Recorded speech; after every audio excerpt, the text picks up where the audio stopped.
여태까지 성공을 못했다가 이번 그 코로나 때문에 그 비대면 그 줌 미팅이라도 이렇게 모실 수 있어서 아주 참 반갑습니다.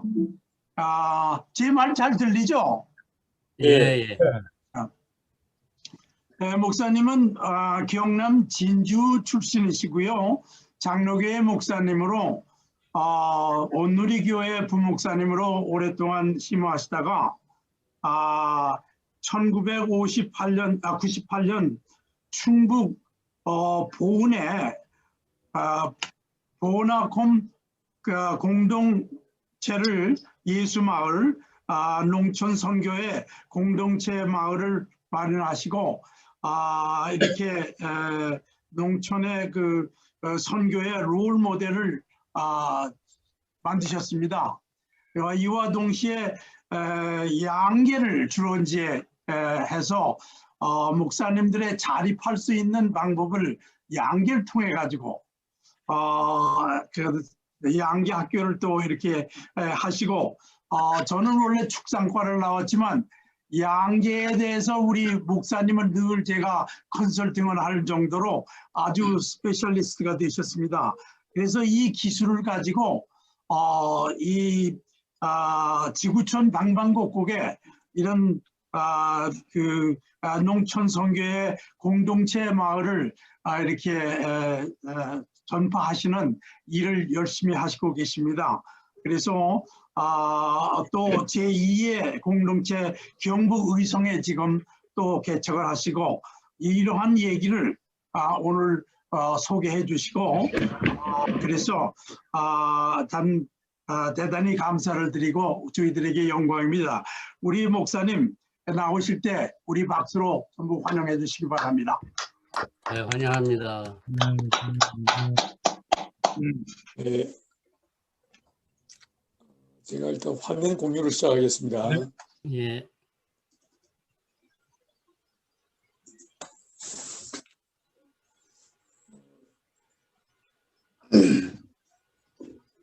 제가 이번 주 수요일부터 오늘까지 토요일까지 이제 제가 집회를 인도하고 와가지고 목이 좀 많이 잠겨 있습니다. 좀 이 부분을 좀 먼저 양해를 구합니다.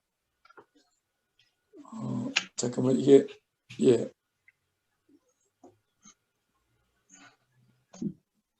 자, 여러분들 저는 이제 목사지만 통합적 장로교 목사지만 제가 농사를 짓고 있습니다.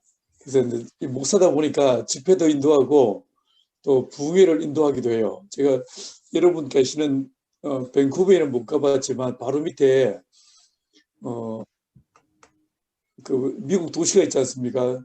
아주 유명한 도시가 시애틀. 예, 시애틀에 있는 형제교회에 와서 40주년 기념 집회를 제가 인도한 적이 있습니다. 그런데 이제 제가 집회도 인도하지만 사실은 제가 말씀을 전하러 다니는 경우보다 더 많은 경우가 농업을 강의하러 다닙니다. 제3세계 가난한 나라에 가서 어떻게 하면 농업으로 자립할 수 있는가에 대한 제가 경험했던 내용들을 바탕으로 강의하고 이야기를 하는데 여러분 농사꾼이 제가 봤을 때 이 아시아와 아프리카 또 이 유럽 지역, 유라시아 지역을 놓고 보시면요. 어떤 사람은 밀로 빵을 만들어 먹습니다. 또 어떤 사람은 쌀로 밥을 먹어요.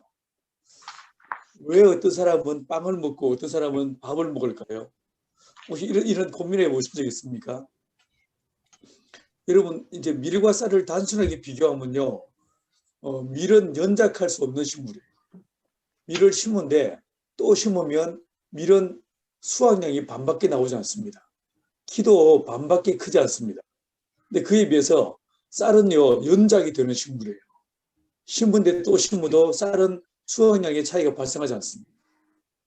두 번째로요 밀과 쌀에 들어가 있는 필수 아미노산을 비롯해서 공통으로 들어가 있는 영양소가 대략 24가지입니다.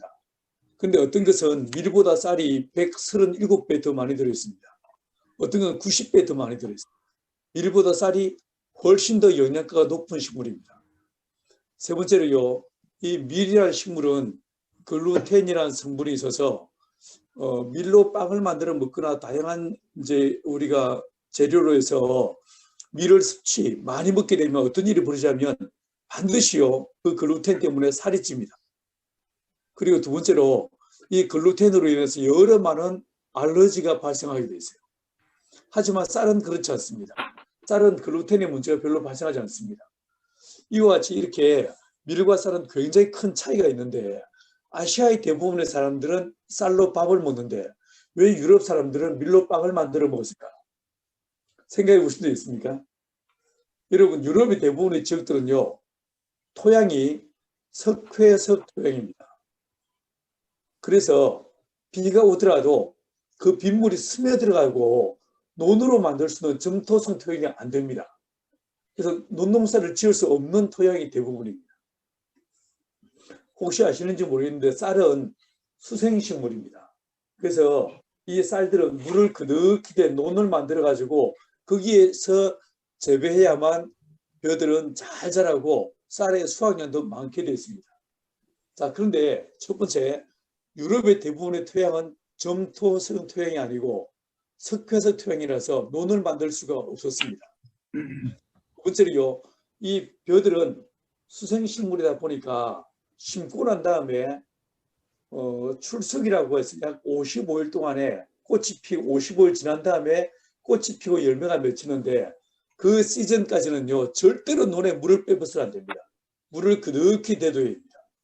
55일 지나서 출수기가 되면 두 가지 조건값이 필요한데 하나는 대기 중의 온도가 28도에서 33도 정도 돼야 됩니다. 두 번째로요 습도가 80% 이상이어야 됩니다. 이게 언제냐면 이 한국 땅 한반도로 비교해서 본다면 대략 언제가 되냐면 6월 하순에서 7월 초순이 됩니다.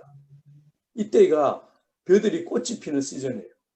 근데 한국의 이 6월과 7월은 어떠냐면 여러분이 아시는 것처럼 비가 많이 옵니다. 그리고 굉장히 덥습니다. 가끔 태풍도 불어옵니다. 그렇죠? 기억나십니까? 여름이 굉장히 푹푹 찌는 고온 다습한 기후가 우리 한국의 여름 날씨입니다. 사람들에게는 견디기 매우 어려운 날씨이지만 벼들에게는 너무 좋은 조건이 되는 것입니다. 그래서 우리는 쌀 농사를 짓습니다. 근데 유럽은 어떠냐면요.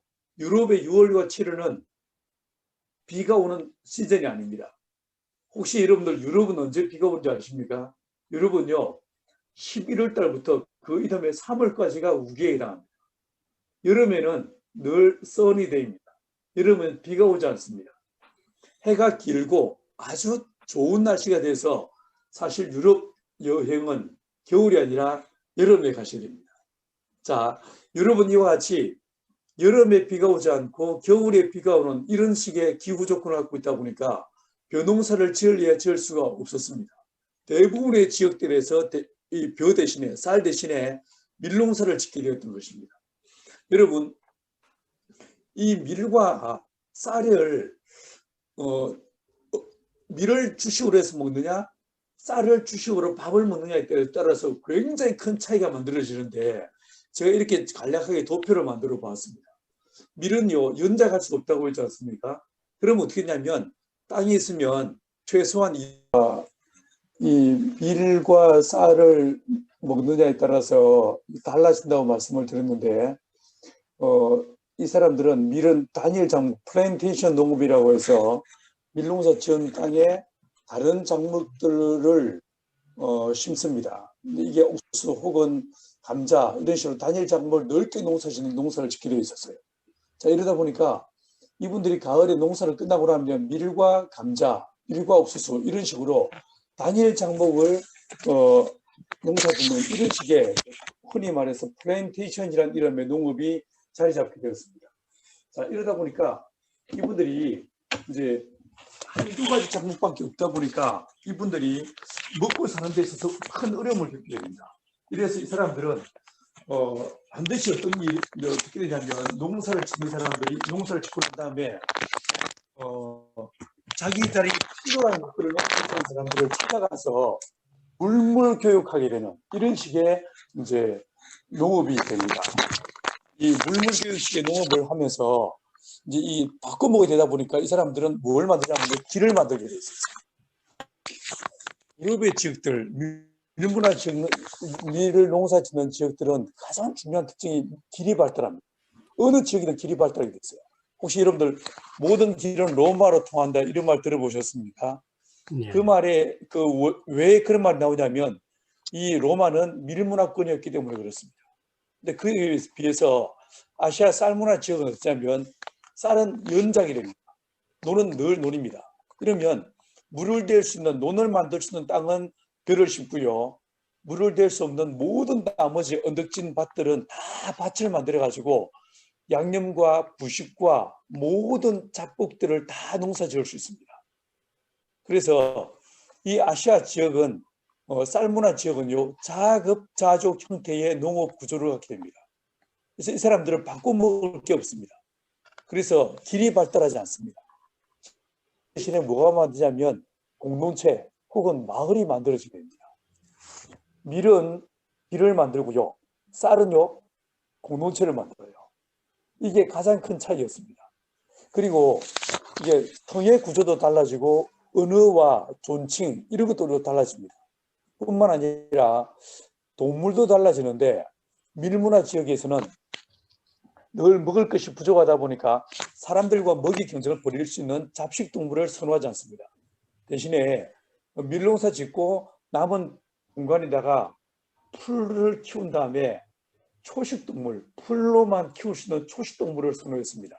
양, 염소, 소 이런 걸 기르는 거죠. 근데 그에 비해서 아시아 이 쌀문화 지역은 여름이 길고 고온 다습합니다. 음식이 빨리 상할 수 있습니다. 그래서 이 지역에서는 주로 누구를 기르냐면 돼지를 기르었어요. 잡식 동물을 선호했습니다. 자, 여러분들 이걸 다 길게 더 설명드릴 수 없겠지만 밀은 쌀은요 공동체를 만들었어요. 그리고 를 주도해 왔냐면 이 쌀문화 지역 사람이고 밀문화 지역 사람들이 선교를 주도해 왔습니다. 이스라엘도 로마도 전 유럽 밀었습니다. 이 길을 만드는 밀문화권 사람들이 전 세계를 선교를 주도해 왔었습니다. 이 사람들이 그 좁은 유럽에서 시작해서 아프리카로 아시아로 그리고 아메리카로 이 사람들은 신대륙을 개척하면서 열심히 개척하고 또 거기 가서 복음을 전하는 이런 복음의 전달자 역할을 했습니다. 돌아보면 이 길을 만드는 이 유럽 밀문화권 사람들의 문화적 코드를 하나님이 마음껏 발휘하게 하셔서 이 밀문화권 사람들을 통해서 전 세계를 선교하게 만들었다라고 저는 이해가 됩니다. 그렇게 주력 부대를 바꾸십니다. 지금 현재 전 세계에서 선교사를 제일 많이 파송한 나라는요, 더 이상 미국이 아닙니다. 보시다시피 중국이 가장 많은 선교사를 파송하고 있습니다. 두 번째 나라가 인도고 세 번째가 미국입니다. 그리고 네 번째가 대한민국. 자, 여러분들 나이지리아들을 잘 보십시오. 여기서 어떤 공통점이 보이십니까? 일단요, 미국을 제외하고 중국, 인도, 한국, 나이지리아, 필리핀은요 다 무엇을 먹는 나라냐면 쌀을 주식으로 하는 나라들입니다. 자, 제가 조금 전에 밀은 길을 만들고 쌀은 공동체를 만든다고 말씀드렸는데 이 길을 만드는 밀문화권 사람들이 지난 2000년 동안 복음 전도에 주력 부대로 사용하시다가 21세기에 다 접어들어서 쌀문화권 사람들, 공동체를 만드는 쌀문화권 사람들을 선교의 주력 부대로 하나님의 바톤 터치했다라고 저는 생각됩니다. 어떤 목사, 어떤 선교사도 이렇게 말하고 있지 않지만 적어도 농사꾼인 내 입장에서 볼 때는 이렇게 보입니다. 자, 그런데 여러분들 지난 2000년 전에 하나님이 처음 선교를 시작하실 때 그 선교의 전략이 어떠냐면 하나님의 성령께서 메가 처치를 사용하지 않으셨어요. 여러분 저도 아까 우리 신 교수님 소개해 주신 대로 저도 온누리교회에 있었습니다. 그 큰 메가 처치에 있었습니다. 근데 그때 그 제가 있을 때 교회가 한 10,000명 사이즈의 교회였는데 그때 대부분의 장로님들과 목회자들의 생각이 어땠냐면 교회가 커져야 된다. 그때 당시에 제가 나오기 직전에 하용조 목사님이 2,000명의 선교사를 파송하자 이런 비전을 제시하셨어요. 이거를 이제 산술적으로 계산해 보니까 2,000명의 선교사를 파송하려면 헌금이 얼만큼 있어야 되고 이 헌금이 나오려면 교인 수가 얼마나 되는 한 10만 명, 최소한 10만 명 돼야 된다.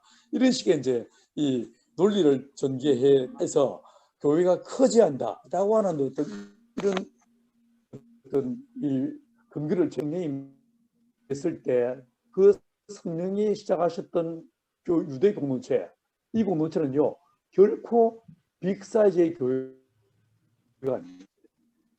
메가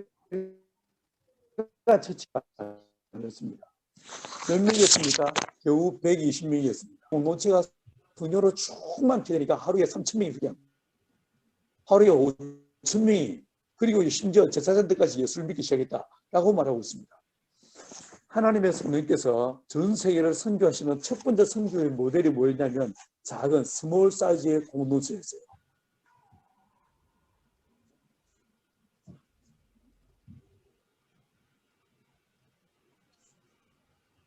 하지만 만약에 내가 농사를 지어 자립할 수 있다면 이 공동체가 아시아와 아프리카의 대부분의 나라들의 선한 영향을 끼칠 수 있을 것이다. 이런 기대감이 있었습니다. 그래서 오늘 교회를 사직할 때 돌아가신 하영조 목사님이 도와주시겠다고 했지만 그 모든 도움을 거절했습니다.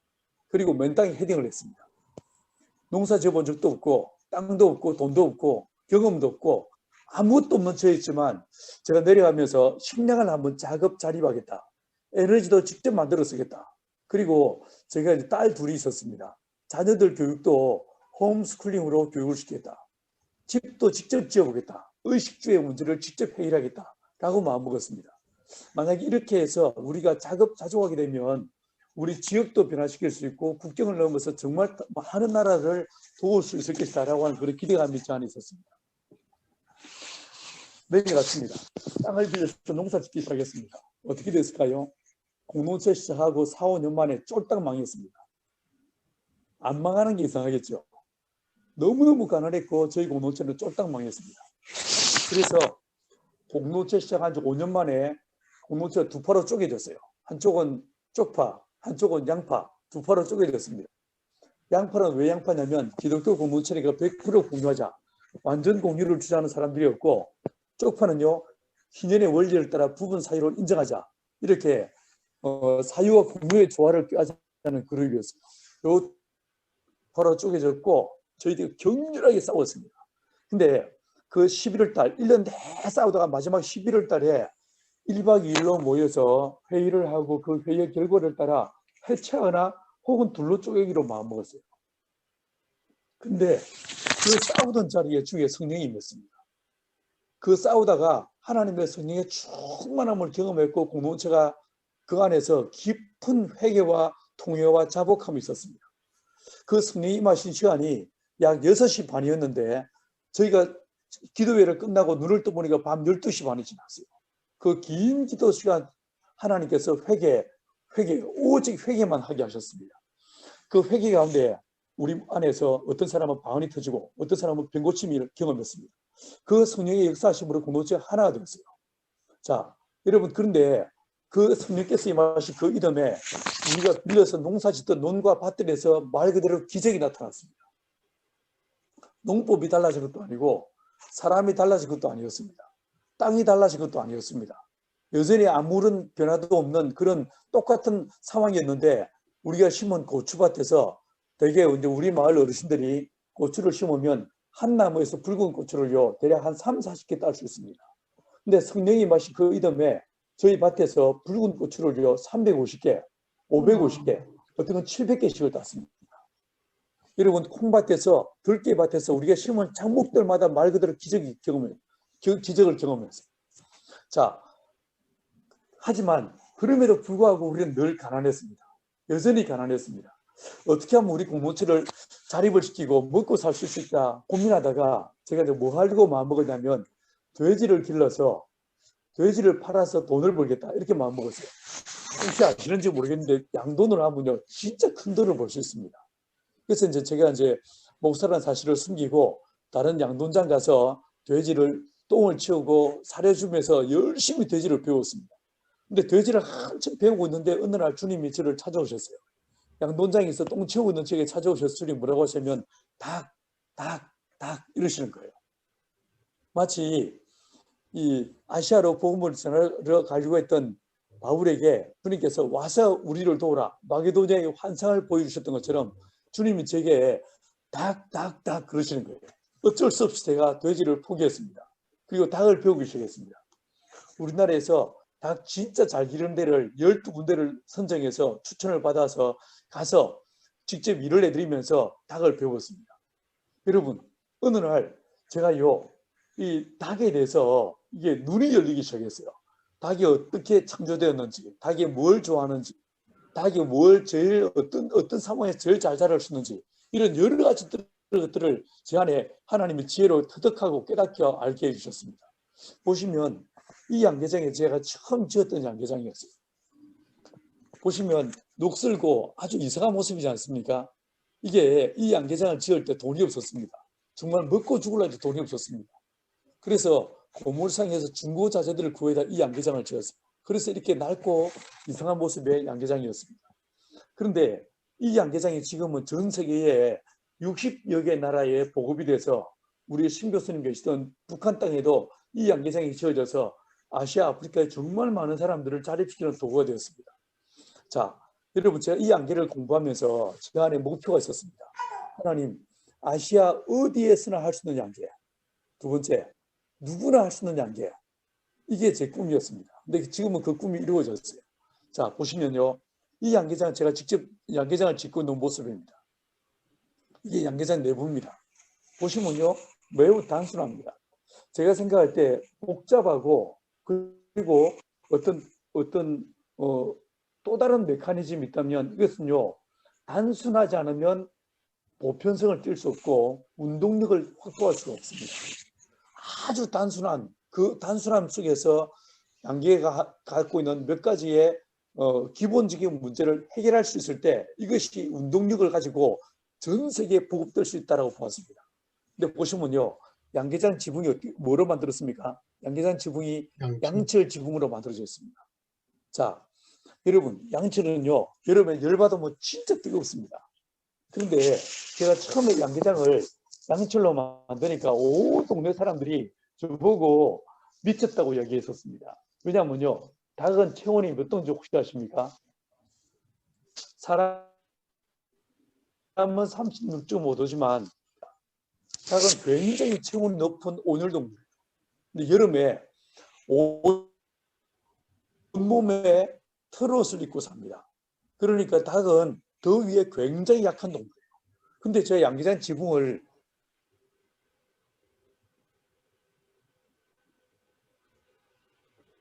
여름에 숨을 쉽니다. 자기 체온만큼 뜨거운 이 온도 속에서 닭이 견딜 수 없으면서 숨을 쉽니다. 그럼 닭의 입에서 나온 그 뜨거운 열기가 닭의 머리 위를 채우겠죠. 자, 이 뜨거운 공기는 어떻게 되겠습니까? 위로 상승합니다. 이걸 사람들은 대류라고 말하죠. 위로 뜨거운 공기 위로 쫙 올라갔는데 위에 뭐가 있습니까? 더 뜨거운 양철이 있습니다. 그러면 위로 상승한 뜨거운 공기는 어떻게 될까요? 도로 내려올까요? 아닙니다. 보시면 제가 창문을 만들었어요. 위에 천창을 만들어줬습니다. 그럼 이 뜨거운 열기는 이 창문으로 바깥으로 휙 나가버립니다. 뜨거운 공기가 바깥으로 빠져나가는 순간에 이 앞에서 그리고 뒤에서 공기가 들어오게 됐습니다. 이 양계장은 선풍기를 틀거나 에어컨을 틀지 않아도 이 양계장은 애니타임 바람이 부는 이런 구조를 갖고 있습니다.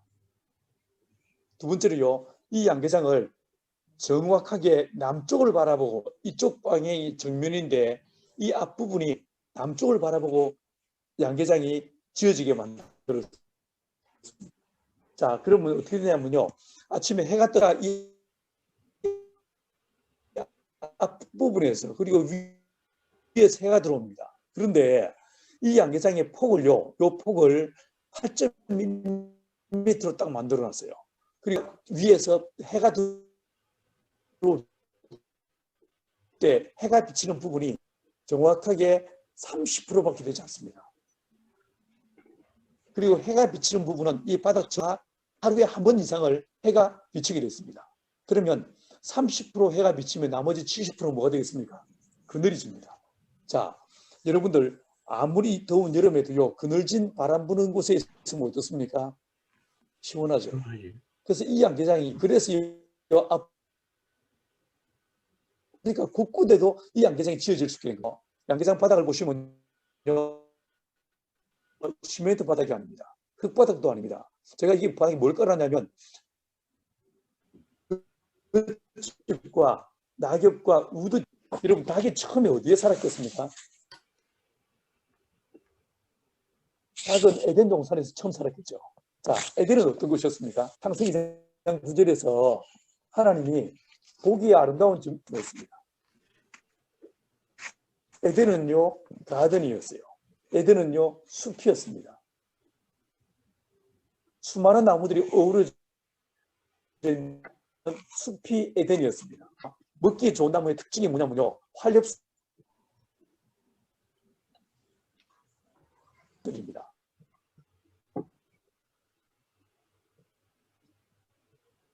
자, 이 나무는 단연하건요 어디에도 흙이 보지 않고 낙엽으로 다 덮여 있었을 거예요. 거기에서 힌트를 얻어가지고 양계장 바닥을 볏짚과 낙엽으로 쫙 깔아버린 거예요. 자, 그러면요 이 바닥에 누가 살겠습니까? 미생물이 삽니다. 자, 여러분 닭이 똥을 언제 싸는지 모르시겠죠? 여러분은 언제 똥을 싸십니까? 대개 우리는 아침에 똥을 싸지 않습니까? 근데 닭을요, 제가 이 닭을 관찰해 보니까 닭은 언제 똥을 싸냐면 밤에 잠을 자면서 대략 80%의 똥을 쌉니다. 신기하죠? 닭은 잠을 자면서 똥을 쌉니다. 자, 여러분 닭이 오줌을 싸겠습니까? 안 싸겠습니까? 닭이 오줌을 쌀까요? 안 쌀까요? 싸겠죠. 혹시 닭이 오줌 싸는 거 보셨습니까? 닭은요 오줌을 따로 싸지 않습니다. 닭은 총배설강이라고 해서 똥구멍과 오줌구멍이 하나로 연결되어 있습니다. 그래서 닭이 똥을 쌀 때 보시면 똥과 오줌이 같이 나옵니다. 여러분 차에 외부에 차를 대놨을 때, 그라지가 아니라 외부에 차를 대놓으시면 가끔 새들이 똥을 쌀 때가 있지 않습니까? 그 똥에서 짙은 갈색이 있습니다. 이게 똥입니다. 하얀색요, 그게 오줌입니다. 닭은 똥과 오줌을 같이 쌉니다. 신기하죠? 그래서 이 닭들이 이 부분, 요 나무 있는 부분 있지 않습니까? 이제 이 나무 있는 부분, 이게 횃대라고 하는 것인데, 닭은 밤에 이 횃대 위에 올라가서 잠을 잡니다. 그래서 아침에 일어나서 보시면요, 요 횃대 밑에 똥이 하얗게 쌓여 있습니다. 대략 6시 반에 문을 열어주는데 6시 반에 보면 횃대 밑에 똥이 하얗게 쌓여 있어요. 그런데 대략 10시에서 11시 사이에 이 양계장에 가보시면요, 그 똥이 흔적도 없이 사라져 버립니다. 어디로 왔을까요? 자, 우리가 볼 때 똥이고 닭이 볼 때 똥이지만 이 바닥에 살고 있는 이 낙엽과 볏짚 사이에 살고 있는 미생물이 볼 때는 뭐겠습니까? 데일리 브레드, 일용할 양식이 되는 거예요. 그래서 이 미생물들이 그 똥을요 먹어 치워버립니다. 분해시켜버립니다. 그래서 똥이 사라져버립니다. 그래서 이 양계장은 냄새가 나지 않습니다. 두 번째로요, 제가 지금까지 양계를 하면서 단 한 번도 항생제, 백신, 약을 먹인 적이 없습니다. 약을 먹이지 않아도 이 바닥에 유익한 균들이 가득 살면서 바람을 통해서 외부로에서 들어오는 모든 병균들을 얘들이 스스로 막아내서 닭이 건강하게 살 수 있는 이런 구조가 만들어지게 되는 거예요. 자, 그 흰색 계통의 닭이었습니다. 제가 닭을 관찰해 보니까 닭은 좀 사람과 사람입니다. 하나님은 사람을 남자와 여자로 만드셨지만 닭은 좀 다릅니다. 닭은요, 닭 한 마리가 암탉 12마리를 거느릴 때 가장 안정된 사회 구조를 띠게 되어 있습니다. 닭은 무슬림은 아니지만 사회 구조를 띠게 되어 있습니다. 자, 그런데 제가 이 보시면 또 흰색 닭이 수탉이고요, 브라운 계통의 닭들이 암탉입니다. 자, 그런데 제가 아침에 밥을 주니까 밥을 먹는데 요 흰색 닭이 밥통에 모이통 주변에 가득 모여서 자기들끼리 밥을 먹고 있습니다. 그리고 암탉들은요 바깥에 가장자리에 있습니다. 자, 이 사진만 봐도 이 암탉이 몇 개월째인지 알 수 있습니다. 암탉이 알을 낳기 전에는 밥을 이렇게 먹습니다. 그런데 암탉이 알을 낳기 시작하면 어떤 경우에도요, 이 수탉이 모유통에 먼저 가는 법이 없습니다. Lady first. 늘 암탉이 먼저 먹게 만듭니다. 웬만한 인간보다 훨씬 낫습니다. 결혼한 지 20년이 지나고 30년이 지나도 자기밖에 모르는 남자들이 있으면 저희 양계장에 보내십시오. 닭들한테 좀 배우라고 시키십시오. 자, 보시면요. 이건요, 닭이 알을 낳기 시작한 그 이후의 양계장의 모습입니다. 보시면 수탉들은 어디에 있습니까? 가장자리에 있습니다. 암탉들이 가운데서 딱 질서정연하게 이 밥을 먹고 있는 것을 보게 됩니다. 신기하죠? 수탉들은 다 어디에 있습니까? 가장자리에 있어요. 가장자리. 다른 양계장 보십시오. 이 다른 양계장인데 똑같이 수탉들은 가장자리에 암탉이 가운데 있습니다. 놀랍죠? 아주 질서정연하게 밥을 먹게 됩니다. 자, 이러다가 제가 좋은 이제 사료를 만들어서 밥을 먹입니다. 그러면 닭들이 밥을 먹고 난 다음에 이게 뭐냐면요. 제가 만든 에그 박스예요. 산란 상자예요. 닭이 바닥에서 날아올라서 여기서 발을 털고 안에 들어가서 알을 낳게 만들어놨습니다. 제가 좋은 양계장에 좋은 사료 먹이는 이유가 어디 있겠습니까? 닭들이 알 낳아서 그 알 팔아서 생활비로 쓰기 위해서 다 기르는 거 아니겠습니까? 자, 이게 산란 상자인데 보시면 문이 있고요. 앞에 커튼을 달아놨습니다. 왜 제가 커튼을 달았을까요? 여기 이유가 있습니다. 자, 혹시 우리 장로님들, 집사님들 기억나시는지 모르겠는데 계란은요, 둥근 면이 있고 뾰족한 면이 있습니다. 맞죠? 자, 닭이 계란을 낳을 때 둥근 면이 먼저 나올까요? 뾰족한 면이 먼저 나올까요? 한번 계산해 보십시오. 둥근 면이 먼저 나올까요? 뾰족한 면이 먼저 나올까요? 둥근 면이요. 둥근 면이 먼저 나옵니다. 닭은 그래서 알을 낳을 예. 때 용을 쓰게 되었습니다. 굉장히 어렵게 알을 낳게 됐습니다. 자, 여러분 만약에 이 커튼이 없다고 생각해 보십시오. 닭이 안에 들어가서 알을 낳습니다. 그런데 이 커튼이 없으면 밖에 있는 기다리는 애들이 딱 쳐다보지 않겠습니까? 눈이 마주칠 때 얼마나 민망하겠습니까? 그렇지 않겠습니까? 그래서 닭의 프라이버시를 보여주려고 앞에 커튼을 씌운 거예요. 이해하시겠습니까?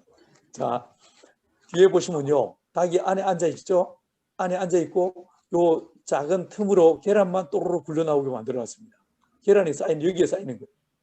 여러분, 제가 만든 이 양계장이 한 동이 사이즈가 어떻게 되냐면 8 곱하기 18m입니다. 그래서 45평이 안 됩니다. 아주 작은 스몰 사이즈의 양계장입니다. 이 양계장에 암탉을 몇 마리 기르냐면 500마리 기릅니다. 많다고요? OECD에서 코덱스 라인을 정해놨는데 그 기준을 따르면요, 이 양계장에 1,500마리까지 기를 수 있습니다. 그런데 저는요, 겸손하게 500마리만 기르는 거예요. 자, 한번 우리 CBMC 회원들이시니까 계산 한번 해보겠습니다. 계란 한 알에 한국 돈으로 500원 받는다고 계산해 보십시다. 닭은요, 이 산란개들은, 이 알을 낳는 닭들은 연평균 대략 88%에서 96%의 산란율을 봅니다. 100마리가 하루에 88개에서 96개 알을 낳을 수 있습니다. 굉장히 이제 다시 한번 계산해 볼게요. 500마리가 평균 80%의 산란율을 보인다고 계산해 보십시오. 500마리가 80%, 하루에 계란 몇 개 나오겠습니까? 대략 400개의 계란 나오겠죠. 이 400개가 하루에 계란 한 알에 500원 계산해 보십시다. 그럼 하루에 매출이 얼마입니까? 400개 곱하기 500원, 하루에 매출이요 20만 원입니다. 자, 거기다가 한 달에 30일이니까 곱하기 30일 하면 얼마 됩니까? 600만 원 됩니다.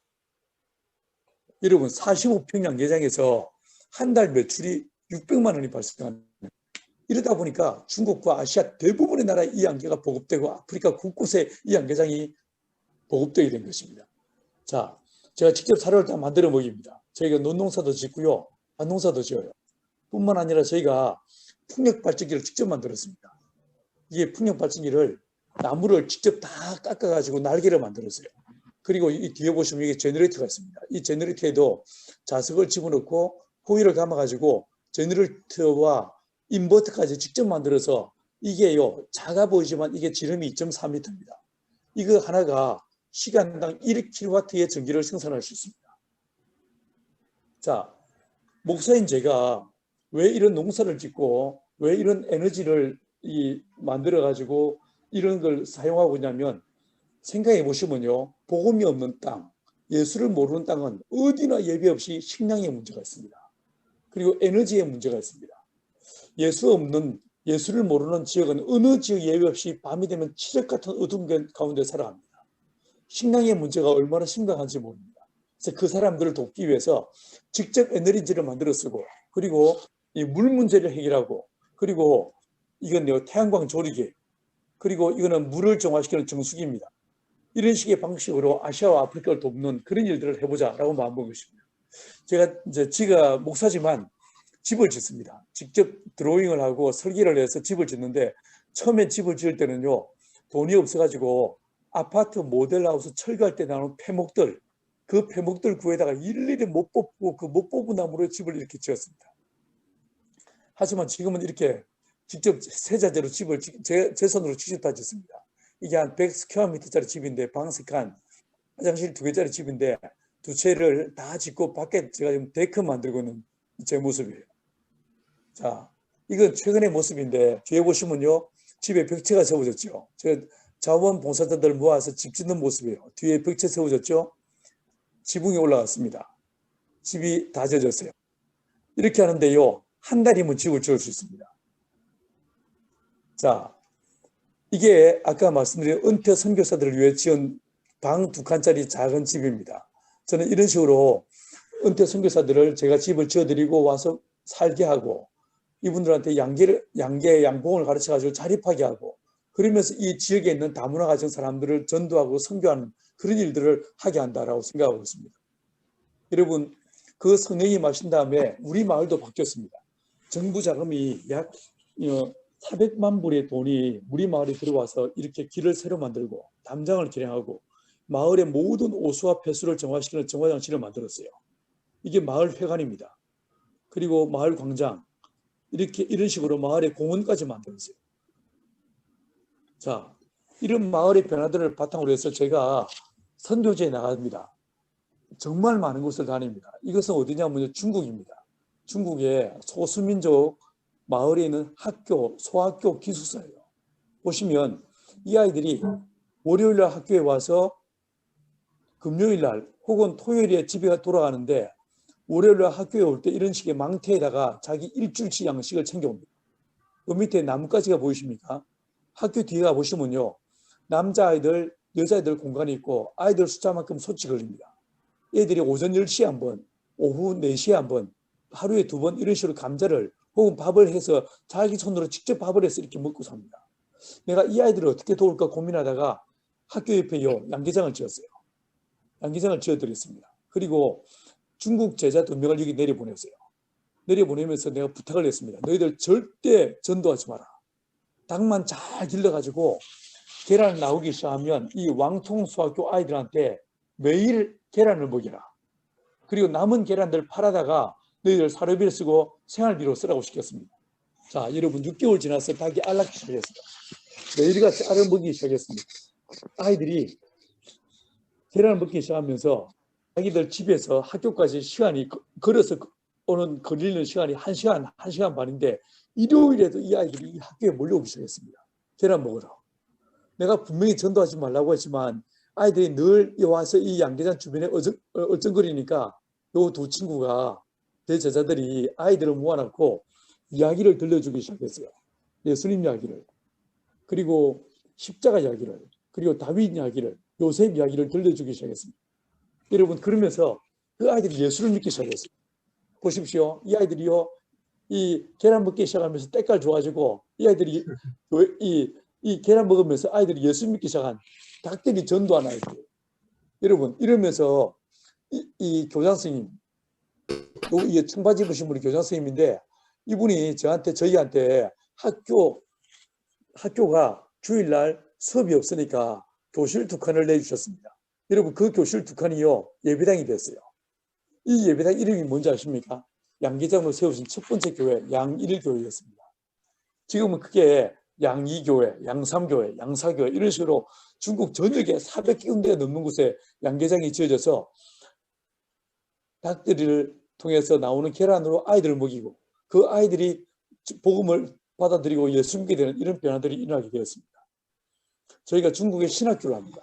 두 군데 신학교를 하면서 신학생들한테 복음을 가르치고 또 선교를 가르칩니다.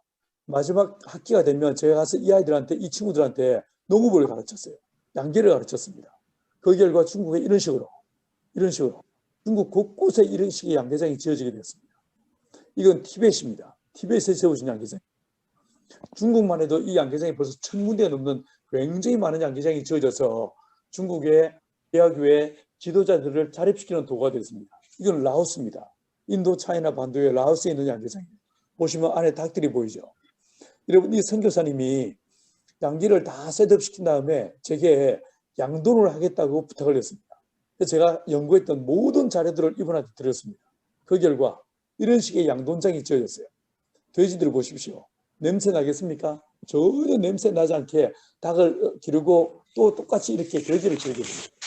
여러분, 제가 볼 때 이거 뭐냐면 닭들이 알받쳐서 복음을 전하는 소문을 돼지가 들은 거예요. 이 돼지가 도전을 받았습니다. 닭들이 알받쳐서 아이들 예수 믿게 하고 전도한다는 소문을 듣고 돼지가 도전을 받아가지고 나도 가만히 있을 수 없다. 나도 살받쳐서 하나님의 나라와 의를 위해서 내가 살리라. 돼지들이 결단하게 됩니다. 그래서 이 돼지가 삼겹살 바쳐서 돼지가 목살 바쳐서 복음을 전하는 시대가 이 시대입니다.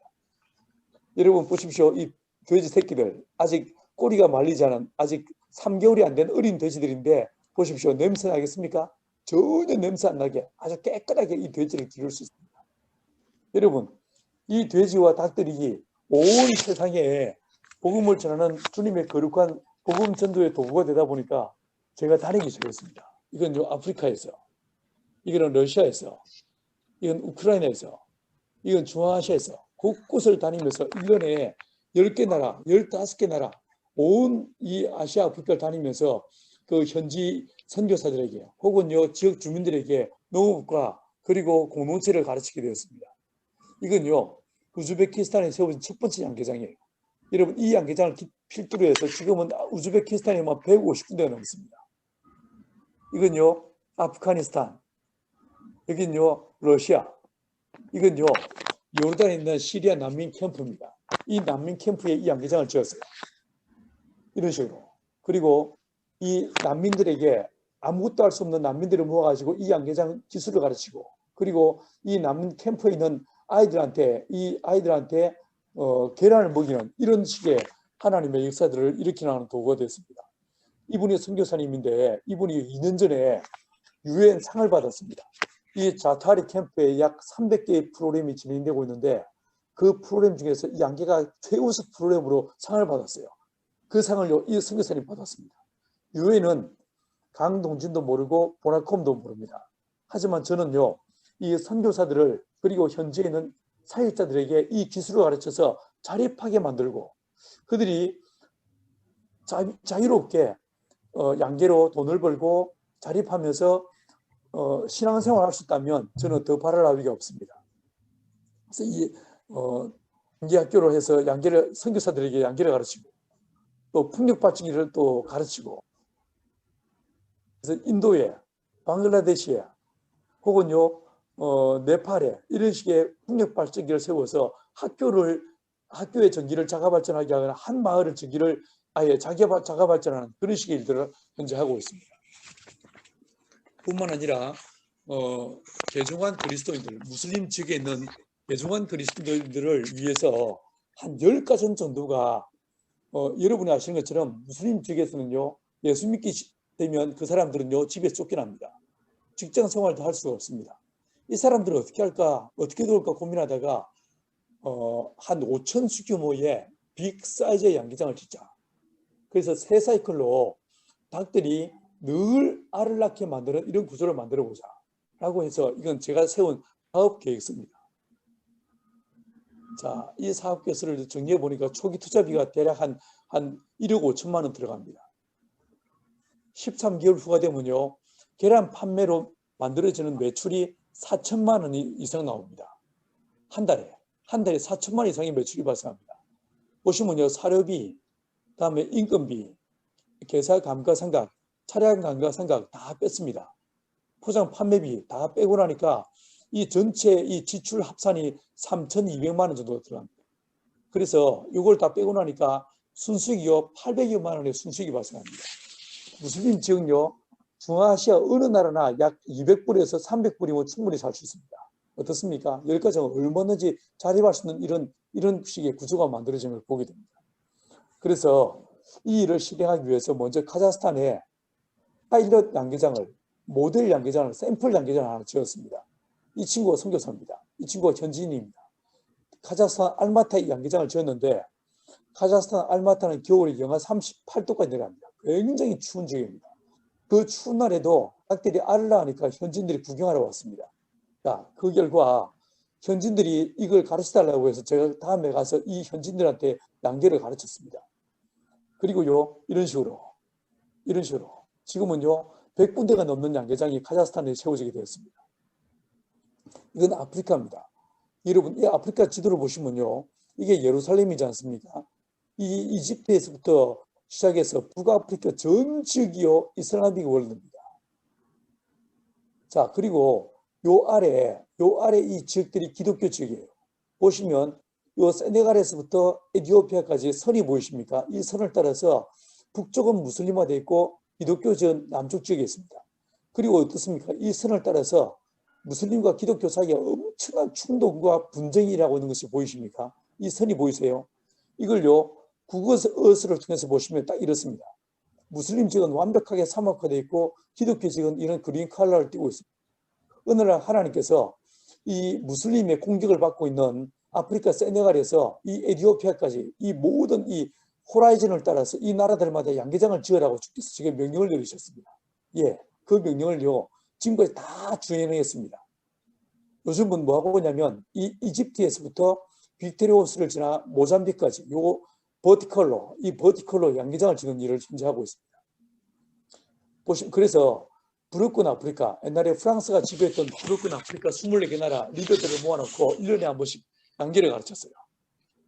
그리고 동아프리카에 5개 나라 리더들을 매년 가서 양계를 가르쳤습니다. 자, 그 결과 이런 식으로 이건요 아프리카에서 가장 가난한 남수단에 세워진 양계장입니다.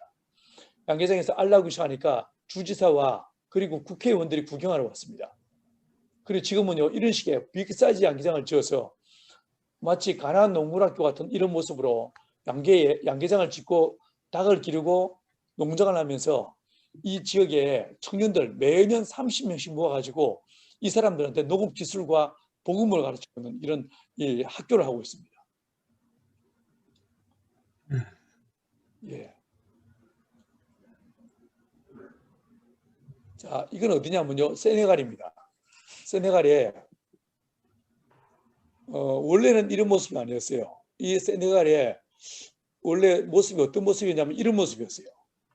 바오밤 나무 있고 온통 모래밭인 이런 땅이었습니다. 근데 이 땅이 10년 만에 어떻게 바뀌냐면 이런 식의 정원으로 바뀌었어요. 이런 식으로 바뀌었어요. 여러분 사막 지역에서 비가 오지 않아서 농사를 지을 수 없다고요? 천만에요. 여러분 이렇게 바뀔 수 있습니다. 이렇게 바꾸었습니다. 이건 실제한 사실입니다. 그리고 그 가운데 양계장을 지었어요. 제가 세네갈 한 땅을 이 조엘이라는 이 친구와 함께 이 땅을 이렇게 바꿀 수 있게 되었어요. 그리고 가서 제가 그 친구들한테 이렇게 양계를 가르쳤습니다.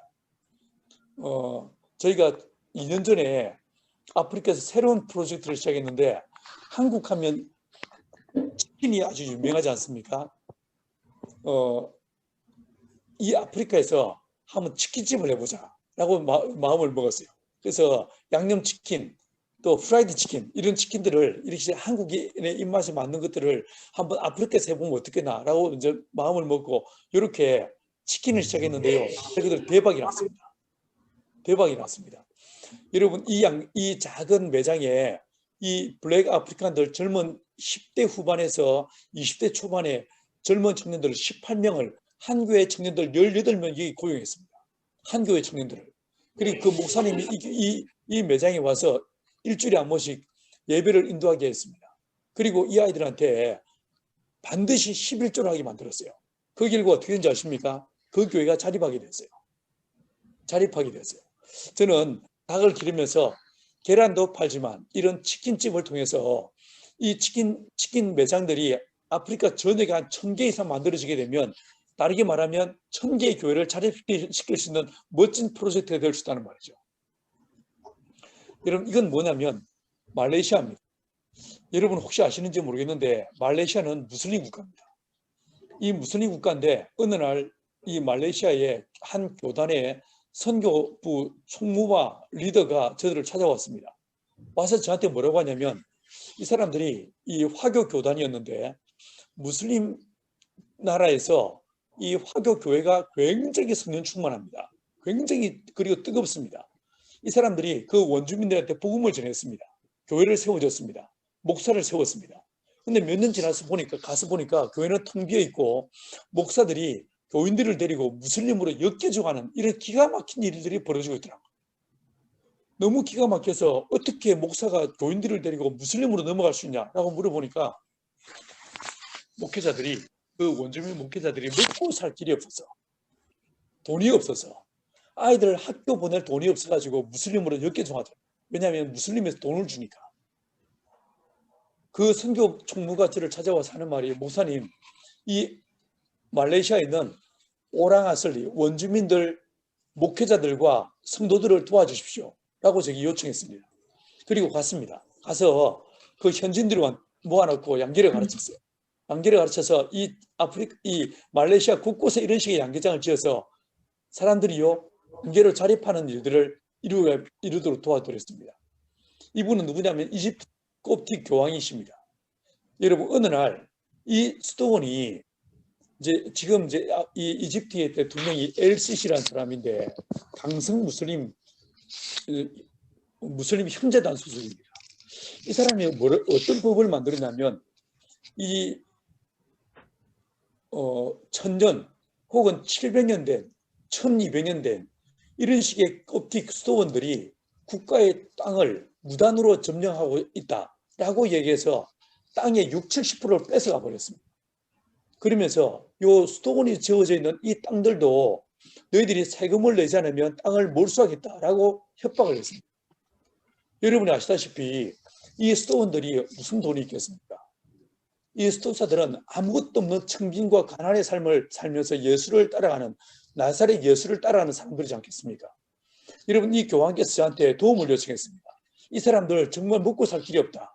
그리고 이 돈을 못 내서 수도원을 빼앗기게 생겼다. 우리를 도와달라고 요청했습니다. 그래서 제가 이제 큰 교회들 부흥회를 해서 모금을 한 다음에 갔습니다. 가서 이 수도사들한테 양계를 가르쳤습니다. 그리고 어떻게 하냐면 이 양계장이 지어졌습니다. 여러분 그 결과 이 수도원들이 빼앗기지 않고 수도원을 지켜낼 수 있게 되었어요. 계란을 팔아서 세금을 납부하고 그 결과 수도원을 지킬 수 있게 되었습니다. 여러분 이것은요 작년 사진입니다. 작년 1월 달에 제가 네팔 가서 교회 리더들 150명을 모아놓고 집회를 인도했습니다. 저녁마다 집회를 인도하고 낮에는요 사람들 양계를 가르쳤어요. 그리고 이런 식으로 아주 작은 스몰 사이즈 양계장이 지어지고 이렇게 닭이 계란을 낳아서 이 네팔에 있는 많은 교회들이 양계를 통해서 자립하는 이런 일들이 일어나게 되었습니다. 여러분 작은 계란 사람들은요 불가능한 일을 이야기할 때 계란으로 바위치기라고 이야기합니다. 그런데 이 땅에 와서 공동체를 만들고 농업으로 자립하려고 꿈꿨던 저희는 꼴딱 망했습니다. 우리는 싸웠습니다. 우리는 실패한 공동체였어요. 근데 우리 공동체 안에 주의 성령이 맺습니다. 그 성령이 마시면서 제 손에 하나 들려주신 게 이 작은 계란 하나입니다. 여러분 이 계란이 비록 작은 것 아무것도 할 수 없는 계란으로 바위치기라고 말할 정도로 계란은 무기력한 존재에 불과하지만 이 안에 생명이 있습니다. 뿐만 아니라 이 계란이 지금 들으신 대로 주님의 손에 붙잡힌 바 되니까 전 세계를 아시아 아프리카에 정말 많은 가난한 사람들을 자립시키는 은혜의 도구와 통로로 쓰임받게 되는 걸 보게 됩니다. 여러분 우리 CBMC 멤버들이 또 우리 지금 이 자리에 이 영상으로 강의를 듣고 있는 분들이 연세가 있으시고 또 이민자들이시고 우리가 무엇을 할 수 있을까 생각할지 몰라도 내 삶이 내 인생이 하나님의 손에 붙잡힌 바 되면 주님을 영화롭게 할 수 있는 멋진 하나님의 은혜의 도구가 될 줄 믿습니다. 이건 어디 갔습니까? 이건 북한입니다. 북한에도 이런 식으로 곳곳에 양계장을 짓고 풍력 발전기를 세우고 있는 중입니다. 제가 하고 있는 일 중에 하나가 뭐냐면 이게 모래처럼 보이죠. 이게 옥수수입니다. 이 부활절 시즌 우리 어르신들 한번 기억을 떠올려 보십시오. 옛날 우리나라 보릿고기라는 게 있었지 않습니까? 그게 언제입니까? 지금입니다. 이 사순절 기간 지나 부활절이 올 무렵이 북한 내에서는 가장 가난하고 먹을 것이 다 떨어지는 가장 어려울 때, 이 사람들을 어떻게 도울까? 이 굶어 죽어가는 사람들 어떻게 도울까 고민하다가 모금을 해서 집회를 하고 모금을 해서 이렇게 이 옥수수를 작년에 3,000톤을 보냈습니다. 올해도 모금을 해서 옥수수를 보내려고 지금 준비 중에 있습니다. 이건요, 평양에 지어진 양계장이에요. 이건 또 장애인 공동체에 세워진 양계장입니다. 이거는 요양소에 지은 양계장이에요. 이건 뭐냐면 양말입니다. 이게 몇 킬로밖에 안 보이지만 이게요, 지금 이 안에 있는 차에 실린 수량이 몇 킬로냐면 10만 킬로입니다. 저희가 부활절에는 옥수수를 보내고, 그리고 겨울 성탄절 시즌에는 양말이 없어서 집에 남는 천조각으로 발사기를 만들어서 겨울을 지내야 되는 북한 사람들을 위해서 겨울 양말을, 이런 식의 겨울 양말을 모금을 해서 사서 중국에서 사가지고 매년 겨울 방학 때마다 10만 킬로를 이 북한에 보내고 있는 중에 있습니다. 여러분, 요즘 코로나 때문에 한국 교회가 정말 어렵습니다. 그리고 한국 교회가 정말 이제는 더 이상 선망의 대상이 아니라 한국 사회에서 지탄의 대상이 되고 있는 것을 보게 됩니다. 많은 사람들이 한국 교회 끝났다라고 이야기합니다. 저는 그런데 그 말에 동의할 수 없습니다. 왜냐하면 한국에 부흥이 있었을 때 그 부흥은요, 서울이 아니었어요. 북한 땅 평양과 원산에서 하나님의 거룩한 부흥이 있었습니다. 여러분, 그런데 해방되고 난 다음에 38선이 거지게 하시고 북한 땅에 있던 3,800여 개의 교회가 다 사라지게 만들었습니다.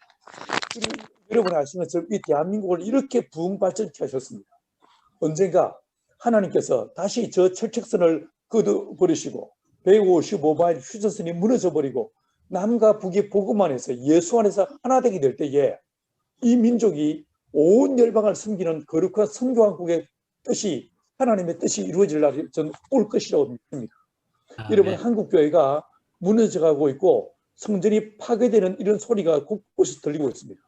하지만 여러분, 성전이 무너졌을 때, 예루살렘 성전이 무너졌을 때에 이 예루살렘 성전을 재건한 사람은 이스라엘 예루살렘에 남아있던 사람들이 아니었습니다.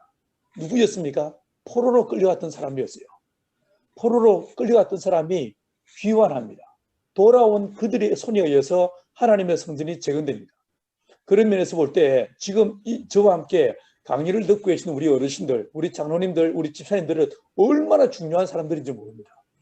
여러분들을 통해서 또 여러분이 섬기고 있는 디아스포라 한인교회, 이 교회들이 그 청년들, 유학생들을 섬기고 그리고 주재원들을 잘 섬겨주실 때에 그들이 한국 땅에 돌아오고 그 사람들을 통해서 하나님께서는 남과 북 사이에 막힌 담을 허무시고 무너지가는 한국교회를 다시 일으키시면서 이 민족을 열방을 섬기는 거룩한 나라로 사용하실 것이다 라고 저는 확신합니다. 여러분, 우리는 실패한 공동체였고 우리는 싸우던 사람들이었습니다. 우리는 루저들이었습니다. 그러나 주님께서 우리를 더럽다 멀리하지 않으시고 약하다 꺾어버리지 않으시고 성령을 보내셔서 우리를 하나 되게 하시고 더 나아가서 보시는 것처럼 전 세계를 섬기는 하나님의 공동체가 되게 하셨습니다. 여러분의 인생, 여러분의 가정, 여러분의 교회도 하나님의 성령의 충만함으로 열방을 섬기는 거룩한 공동체 또한 그런 사람들로 쓰임받게 되기를 간절히 축원합니다. 아멘. 예, 제가 이만큼 강의하도록 하겠습니다.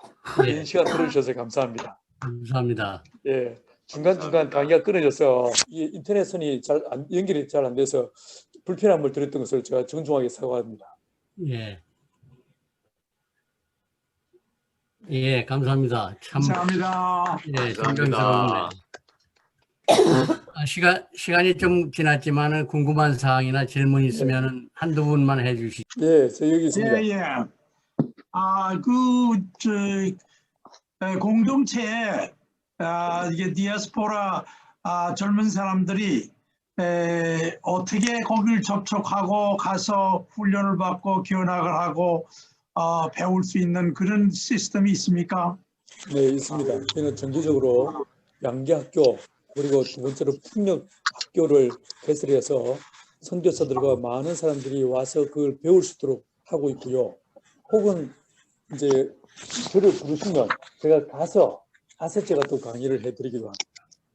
그리고 예. 지금은 제가 오늘은 자료를 준비 안 했지만 이 의성에서는 나무를 심고 숲을 가꾸고 그리고 양봉을 하면서 양봉을 통해서 또 가드닝을 통해서 나무를 기르는 일들을 통해서 어떻게 이 사막화된 땅에 사는 사람들을 도울까 이 부분에 대해서 이제 관심을 가지고 연구하고 있는 중에 있습니다. 예.